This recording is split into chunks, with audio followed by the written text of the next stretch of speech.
Kapal Amerika Serikat kembali menjadi sasaran empuk Houthi Yaman di Laut Merah pada Rabu 31 Januari.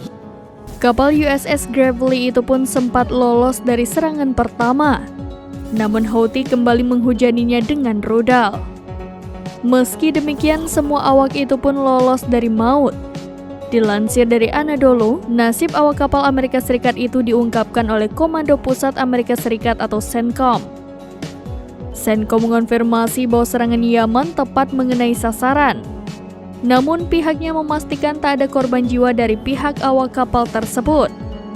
Sementara itu, kelompok Houthi Yaman juga mengaku menembakkan sejumlah rudal ke kapal militer Amerika Serikat di Laut Merah pada Rabu 31 Januari. Meski sempat gagal, namun Houthi mengklaim serangan kedua tepat mengenai sasaran. Houthi juga mengklaim serangan itu sebagai bentuk dukungan mereka kepada rakyat Palestina di Gaza, termasuk pula tanggapan atas agresi Amerika Serikat dan Inggris di Yaman.